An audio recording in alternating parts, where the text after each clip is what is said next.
Hello bachcho, how are you?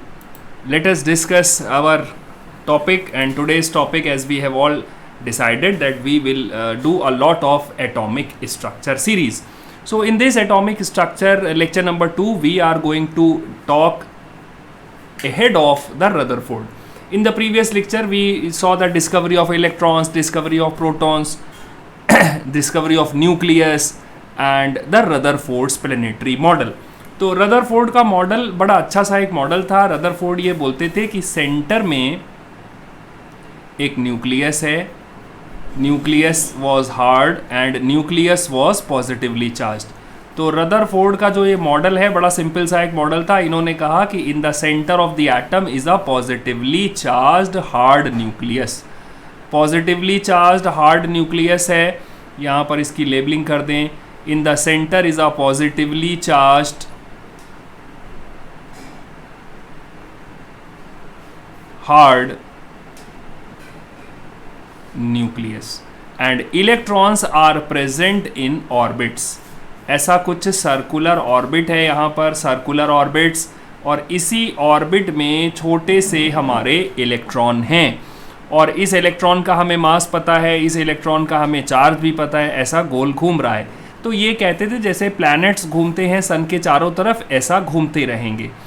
लेकिन यहाँ पर इनको ये चलता रहा, बढ़िया लोगों को पसंद आया और इन्होंने कहा इसके बीच में यहाँ जगह है, ये है हॉलो स्पेस और negative electrons are revolving around the positive nucleus like the planets. This model was known as the planetary model and this model was given by Rutherford. Rutherford को इस मॉडल के लिए नोबेल प्राइज़ भी मिला था क्योंकि discovery of the nucleus एक नई घटना थी, किसी को पता नहीं था. ये एक्सेप्ट हो गया. लेकिन यहीं पर थोड़ी सी इनको परेशानी होने लगी. आफ्टर दिस रदरफोर्ड के बाद एक ग्रेट साइंटिस्ट का नाम आता है and that scientist is Maxwell, James Maxwell. तो मैक्सवेल ने एक नई खोज की, इनकी एक डिस्कवरी थी. He discovered and explained about electromagnetic radiations.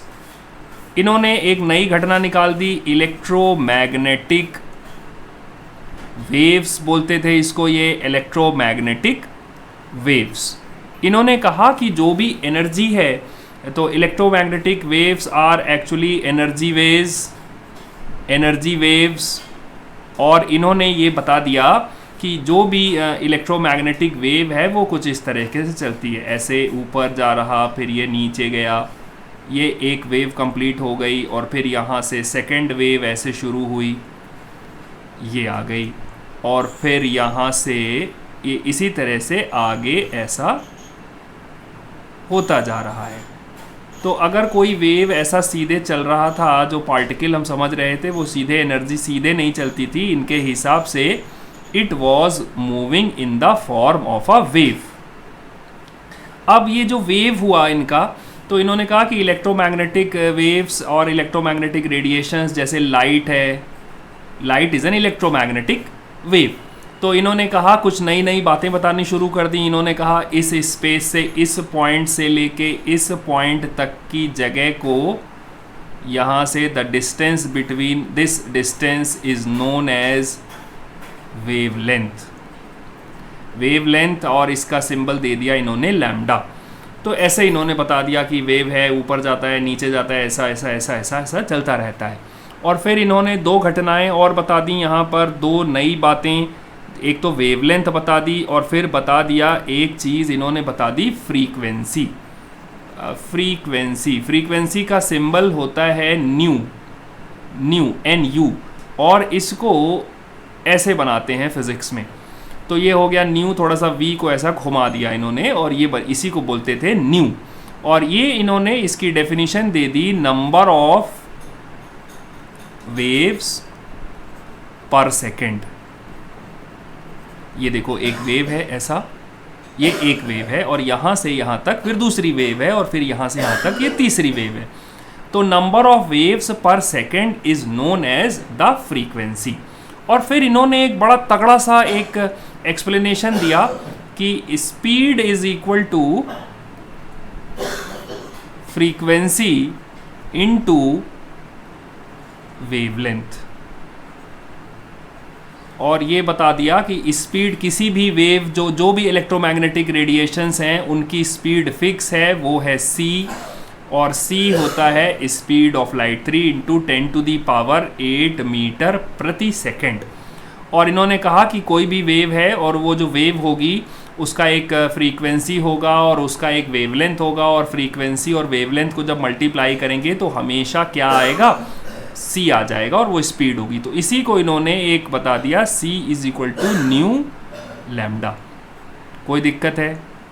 देखो, इन्होंने इलेक्ट्रोमैग्नेटिक रेडिएशंस के बारे में बात की है और इलेक्ट्रोमैग्नेटिक रेडिएशंस में वेव्स के बारे में कह रहे हैं, और ये वेव ऐसा चल रहा है और यहाँ से लेकर के इस स्पेस को इन्होंने वेवलेंथ बोला है, यहाँ से इसको दूसरी वेवलेंथ बोला, ये हो गई, फिर एक लैम्डा बना, और फिर यहाँ से यहाँ तक देखो एक और लैम्डा बन गया। तो ये वेवलेंथ है, और वेवलेंथ का जो ये सिंबल है ये होता है लैम्डा, LAMBDA, यही होता है लैम्डा। और इन्होंने कहा कि जितनी भी वेव्स चलती हैं एनर्जी की फास्ट मूविंग, वो इसी तरह से चलती हैं, सबकी स्पीड क्या होती है, c, that is 3 into 10⁸ metre प्रति सेकेंड। और ये आता कैसे है, किसी भी वेव की फ्रीक्वेंसी और वेवलेंथ को अगर मल्टीप्लाई करेंगे तो ये यही आने वाला है। अब इन्होंने इनसे पूछा गया कि साहब ये बताओ, आप ये वेव जो है इलेक्ट्रोमैग्नेटिक वेव्स निकलती कैसे हैं? तो इन्होंने कहा, when any charged particle is accelerating, अगर कोई चार्ज पार्टिकल भागा जा रहा है और उसकी स्पीड चेंज हो रही है, तभी तो एक्सेलरेट हो रहा है, मतलब इसकी स्पीड बढ़ रही है, या उसकी स्पीड घट रही है, घटेगी तो माइनस एक्सेलरेशन है और बढ़ेगी तो प्लस एक्सेलरेशन है। When any charge particle is accelerating it will radiate electromagnetic waves. और ये करके भी दिखा दिया, और ऐसा होता है कि जब कोई चार्ज पार्टिकल बड़ी तेज़ी से स्पीड में भागता है तो उसमें से कुछ एनर्जी निकलने लगती है और उसे बोलते हैं इलेक्ट्रोमैग्नेटिक रेडिएशन। तो इन्होंने एक बहुत बड़ा क्वेश्चन मार्क उठा दिया। इन्होंने कहा ठीक है साहब, बीच में ये न्यूक्लियस है, ये इलेक्ट्रॉन आपका ऐसा गोल गोल भागा जा रहा है, और ये जब गोल भागा जा रहा है देखो ऐसा स्पीड से, तो ये कभी ना कभी ये इसमें से एक्सेलरेशन हो रहा है, तो इस इलेक्ट्रॉन से हमें क्या निकलना चाहिए, इलेक्ट्रोमैग्नेटिक रेडिएशन निकलने चाहिए। और इलेक्ट्रोमैग्नेटिक रेडिएशन जो भी निकलेंगे वो यहाँ से जब एनर्जी के फॉर्म में निकलेंगे तो यहाँ से इस इलेक्ट्रॉन की एनर्जी लॉस होगी। भाई इसमें से कंटिन्यूसली एनर्जी निकल रही है, तो इन्होंने कहा why electrons are stable in orbits. तो ये क्वेश्चन मार्क इन्होंने बहुत बड़ा उठा दिया कि ये जो ऑर्बिट का आप बता रहे हैं कि इलेक्ट्रॉन ऐसा घूमता रहता है और अनंत काल तक घूमता रहता है, ऐसा नहीं हो सकता है, क्योंकि जब इलेक्ट्रॉन गोल गोल घूम रहा है तो उसमें से एनर्जी अपने आप निकलने लगेगी in the form of electromagnetic waves. और आज नहीं तो कल, धीरे धीरे कोई दिन ऐसा ज़रूर आएगा जब ये आपका सर्कुलर पाथ नहीं रहेगा, ये धीरे धीरे क्या करेगा, ये पाथ इन्होंने बताया कि जब इलेक्ट्रॉन एनर्जी लॉस करेगा ऐसा, तो ये ऐसा कम होता जाएगा इसका रेडियस, और एक दिन ये इसमें गिर जाएगा। According to Maxwell, path of electron is spiral, इनका स्पाइरल पाथ होगा। तो ये बड़ी घटना हो गई, ये इसको एक्सप्लेन नहीं कर पाए रदरफोर्ड साहब। और एक घटना और हुई, and that is the atomic spectrum. चलो अच्छा बात कर लें यहीं पर एटॉमिक स्पेक्ट्रम की। तो इस जो वर्ड है, दो चीज़ इसमें है बेटा, एक है एटॉमिक और दूसरा है स्पेक्ट्रम। तो पहले हम लोग ज़रा सा रिवाइज कर लें कि स्पेक्ट्रम किसे कहते हैं। तो स्पेक्ट्रम ये होता है कि ये हमने एक लिया है प्रिज्म, और इस प्रिज्म में हमने डाल दिया वाइट लाइट, यही जो हमारे पास होती है नेचुरल वाइट लाइट, इस प्रिज्म से देखो यहाँ पर ये हमें यहाँ पर लगाई हमने एक स्क्रीन और यहाँ पर हमें कुछ 7 कलर्स ऑब्जर्व हो गए। ऐसे यहाँ पर 7 कलर्स ऑब्जर्व हो गए और इसी को बोलते हैं स्पेक्ट्रम। मतलब splitting of the white light into different colours is known as the spectrum. तो ये स्पेक्ट्रम होता है वही स्पेक्ट्रम जो तुम लोग पढ़ते रहते हो फिजिक्स में, विबग्योर। तो ये हो गया स्पेक्ट्रम। इसका तो फिजिक्स वालों ने एक्सप्लेनेशन दे रखा है, लेकिन यही वाला कुछ स्पेक्ट्रम हमें एटम्स में भी दिखाई पड़ा। क्या दिखाई पड़ा उसको समझते हैं। इन्होंने क्या किया, एक ट्यूब ले रखा है। They have taken a tube and this tube was filled with hydrogen gas. ये हमने छोटे छोटे हाइड्रोजन गैस के मॉलिक्यूल्स बना रखे हैं। H2 गैस, ये H2 गैस के पार्टिकल्स हैं। और यहाँ से जब इन्होंने कोई लाइट यहाँ से ऐसे पास कर दी और जब ये लाइट पास की और इधर देखो यहाँ पर बनाया है कोई स्क्रीन, तो ये पूरी की पूरी लाइट यहाँ आनी चाहिए थी, लेकिन लाइट नहीं आई। और यहाँ से कुछ लाइट तो आई, जो स्पेक्ट्रम आया तो बीच बीच में कुछ डार्क स्पेसेस आ गए, डार्क स्पेसेस आ गए। यहाँ पर ये जो स्पेक्ट्रम वॉज कंटिन्यूअस हियर, यहाँ पर ये जो कंटिन्यूअस स्पेक्ट्रम है यहाँ पर लाइन स्पेक्ट्रम आ गया। दे ऑब्जर्व्ड द लाइन स्पेक्ट्रम। ये जो लाइन स्पेक्ट्रम आ गया मतलब कुछ वेवलेंथ्स या कुछ रोशनी का कुछ पार्ट इसी में एब्जॉर्ब हो गया। तो ये जो एब्जॉर्ब हो गया इसी को बोलते थे वो लोग एब्जॉर्प्शन स्पेक्ट्रम। देखो सिंपल सी बात कर रहे, एक ट्यूब लिया है, उसमें फिल किया है हाइड्रोजन गैस और ये यहाँ से ट्रांसपेरेंट है ट्यूब, और यहाँ से जब कुछ लाइट भेजी तो जितनी लाइट भेजी उतनी ही लाइट यहाँ आनी चाहिए थी, लेकिन इन्होंने देखा कि कुछ डार्क स्पेसेस आ गई और वो स्पेक्ट्रम कैसा हो गया, डिसकंटिन्यूअस हो गया। उसी को कहते हैं डिस्क्रीट स्पेक्ट्रम मिल गया। इस स्पेक्ट्रम का भी कोई एक्सप्लेनेशन ये लोग नहीं दे रहे हैं। ये लोग से मतलब है रदरफोर्ड के पास इसका कोई भी एक्सप्लेनेशन नहीं था। अब यहीं पर देखो जल्दी से एक देख लेते हैं एमिशन स्पेक्ट्रम। घटना बड़ी ज़बरदस्त है। जब इसने एनर्जी एब्जॉर्ब कर ली, लाइट हमने बंद कर दी, नो लाइट इज हियर, तो यहाँ पर फिर से कुछ स्पेक्ट्रम हमें दिखाई पड़ गया। तो जो एनर्जी इसने एब्जॉर्ब की थी यहाँ पे नहीं दिखाई पड़ी थी। देखो यहाँ से लाइट आ रही है 3, 4, 5, 6 सब बहुत सारी मिक्स्ड फ्रीक्वेंसी है। कुछ फ्रीक्वेंसी इसने एब्जॉर्ब कर ली तो यहाँ पर नहीं आएगी। जैसे फॉर एग्जांपल इस एक लाइट में इमेजिन करते हैं कि विबग्योर हैं, 7 हैं, 1, 2, 3, 4, 5, 6, 7। अब इसमें से अगर इसने रेड वाला एब्जॉर्ब कर लिया और ग्रीन वाला एब्जॉर्ब कर लिया तो यहाँ पर हमें क्या दिखाई पड़ेगा, VIB और G की जगह डार्क स्पेस, फिर Y दिखाई पड़ा, फिर O दिखाई पड़ा और R की जगह डार्क स्पेस। समझ रहे हो? तो ये हमने क्या सोचा कि ये दोनों लाइट इसने एब्जॉर्ब कर लिया है और इसीलिए इसको बोला एब्जॉर्प्शन स्पेक्ट्रम। फिर इन्होंने जब इस लाइट को यहाँ से इस सोर्स ऑफ लाइट को बंद कर दिया तो अपने आप यहाँ से 2 लाइटें निकल आईं। कौन सी 2 लाइटें निकल आईं? जो ये एग्जाम्पल के तौर पर जो इन्होंने एब्जॉर्ब किया था, तो ये समझो कि ग्रीन और रेड लाइट यहाँ पर निकल आई। तो यार इन्होंने कहा ये तो एमिशन स्पेक्ट्रम भी होता है। जब हम किसी भी गैस के थ्रू कोई लाइट पास करते हैं तो कुछ portion of the light was absorbed, तो इधर गायब हो जाता है स्पेक्ट्रम में, और जब ये सोर्स हटाते हैं तो वही लाइट उतनी ही फ्रीक्वेंसी की, उतनी ही एनर्जी की यहाँ से निकल आती है। तो ये स्पेक्ट्रम जब इन्होंने स्टडी किया तो इस स्पेक्ट्रम का कोई एक्सप्लेनेशन रदरफोर्ड के पास नहीं था। हम लोग किसी लेक्चर में जो क्लास 11th के बच्चे हैं उनके लिए स्पेक्ट्रम ऑफ हाइड्रोजन का सेपरेट लेक्चर करेंगे। मतलब स्पेक्ट्रम ऑफ हाइड्रोजन गैस, मतलब हाइड्रोजन गैस के थ्रू जब लाइट पास की जाती है तब भी कुछ स्पेक्ट्रम दिखा। ये अनएक्सप्लेन्ड था, ये बिल्कुल भी ना तो इसका कोई रीज़न मालूम था और रदरफोर्ड इसके बारे में कुछ भी नहीं कह पाए, क्योंकि वो ये कहते थे कि इलेक्ट्रॉन बस दौड़ रहे हैं, उनका एक चार्ज है, उनका एक मास है, वो उसी मास से, उसी चार्ज से अपना चुपचाप दौड़ते रहते हैं। तो ये सारी घटनाओं को एक्सप्लेन करने के लिए एक नया मॉडल बनाना पड़ा, and that model is known as Bohr's model. Bohr's model, या इसी को हम लोग कहेंगे modern atomic theory. Modern atomic theory ये वाला केवल 9th के बच्चों के लिए है। This is for the 9th standard children, क्योंकि 11th वाले बच्चों के लिए यहाँ से हम एक दूसरा उनका बनाएंगे, वो थोड़े से कैलकुलेशंस उसमें होते हैं। तो modern atomic theory was given bye Niels Bohr.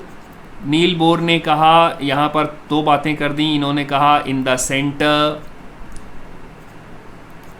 Is positive hard nucleus. इन्होंने कहा in the centre is positive hard nucleus, protons and neutrons are present in the nucleus।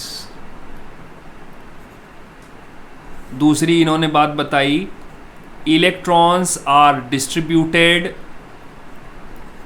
Present नहीं है, डिस्ट्रीब्यूटेड हैं, इन सर्कुलर इमेजिनरी पाथ। और यहाँ पर वो word ही हटा दिया और यहाँ पर एक वर्ड इंट्रोड्यूस कर दिया, शेल्स। इन्होंने कहा ऑर्बिट्स नहीं है, ऑर्बिट्स के बारे में इन्होंने उसको कर दिया शेल। और यहीं पर इन्होंने कह दिया shells are fixed energy levels. इन्होंने कहा भाई हमें ये पता नहीं है कि लाइट निकल रही है, क्यों लाइट निकल रही है, कौन सी लाइट एब्जॉर्ब हुई, हमें इसके बारे में कुछ पता नहीं है, बस हम इतना जानते हैं shells are fixed energy levels. और ये शेल्स का पूरा इन्होंने एक डिस्ट्रीब्यूशन दे दिया। इन्होंने कहा जो शेल्स हमारे हैं, पहला शेल K है, दूसरा L है, तीसरा M है और ये हो गया N। मतलब this is the first shell, this is the second shell, this is the third shell and this is the fourth shell. तो n is equal to 1, n is equal to 2, n is equal to 3, n is equal to 4, इस तरीके से।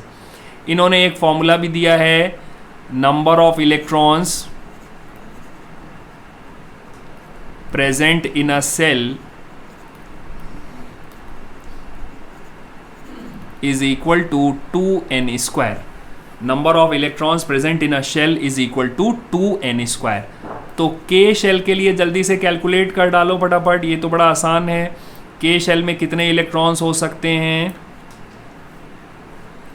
देखो यहाँ से लिया 2 और ये है 1, n की वैल्यू क्या लेनी है K शेल में? 1 इंटू 1, यानी कि 2 इलेक्ट्रॉन्स इसमें हो सकते हैं।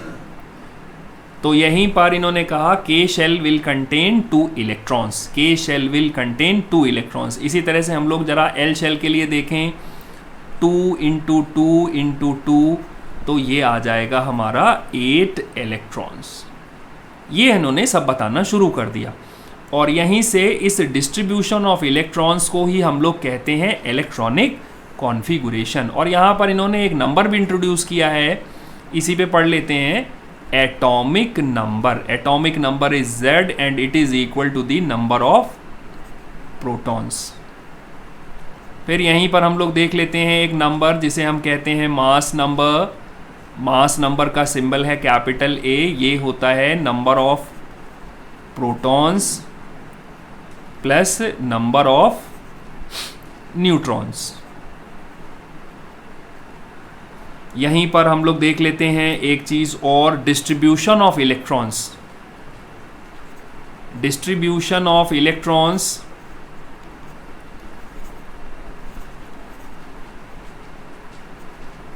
इन shells is known as electronic configuration. इसी को बोला जाता है इलेक्ट्रॉनिक कॉन्फ़िगरेशन। और इसके इन्होंने रूल्स भी दिए हैं, and those rules are Bohr Bury rules. Bohr Bury rules के हिसाब से जरा सा हम लोग प्रैक्टिस कर लें कि कैसे हमको इलेक्ट्रॉनिक कॉन्फ़िगरेशन लिखना है। तो देखो वही वाला पुराना तरीका, यहाँ पे ले लेते हैं हाइड्रोजन, यहाँ पे ले लेते हैं हीलियम, ये, और ज़रा सा इसका एटॉमिक नंबर बताओ 1 2 3 4 और 5, और ये शेल्स हैं K L M N। तो इसमें तो एक ही इलेक्ट्रॉन है, तो कार्बन K शेल में एक इलेक्ट्रॉन आ गए। हीलियम में देखो 2 इलेक्ट्रॉन डिस्ट्रीब्यूट करने हैं, K शेल में 2 आ गए। लिथियम में यहाँ पर 3 इलेक्ट्रॉन्स हैं, 2 यहाँ पर हैं और 1 रखा जाएगा यहाँ पर। इसी तरीके से देखो ये यहाँ पर 2 और 2 आ जाएगा, यहाँ पर 2 and 3 आ जाएगा। Boron and then you see carbon is 6, nitrogen is 7, oxygen is 8 and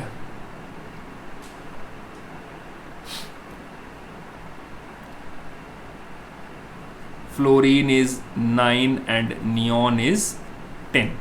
तो यहाँ पे देखो 2,4, पहले शेल में 2 और बचे हुए 4 यहाँ पे 2,5, देन 2,6, 2,7, 2,8। मतलब ये देखो पहले शेल में एक इलेक्ट्रॉन है, यहाँ पे 2 है, फिर 2 और तीसरा इलेक्ट्रॉन यहाँ रख दिया, 2 + 1 देखो 3। इस तरह से इन्होंने बोर ब्यूरी रूल्स को दे रखा है। अच्छा, अब इसी को हम फर्दर प्रोड्यूस कर दें सोडियम तक। इसके बाद आफ्टर नियॉन वी हैव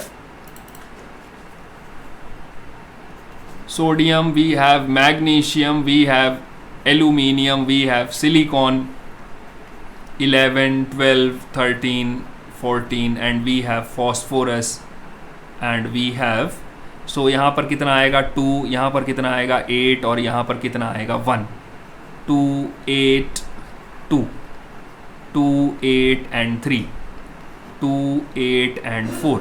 किसी को डाउट होगा बच्चों कमेंट सेक्शन में लिख देना 2,8,5। So this is how electronic configuration was done.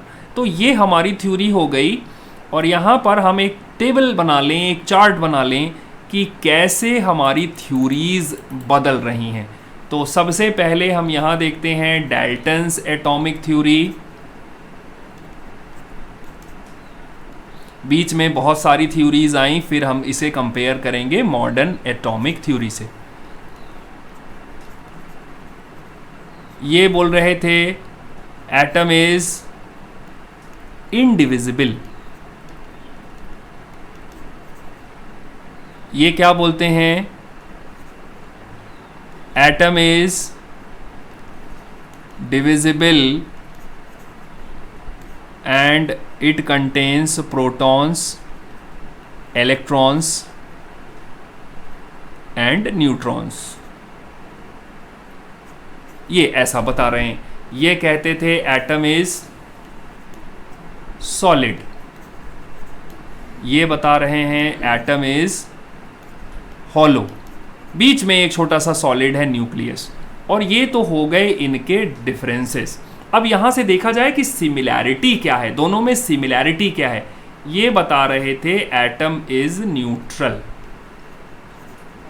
ये भी कह रहे हैं एटम इज न्यूट्रल, और इसका रीजन भी दे रहे हैं क्योंकि number of electron is equal to the number of proton. जितने प्रोटॉन्स हैं उतने ही इलेक्ट्रॉन्स हैं। That's all in this lecture. Thank you.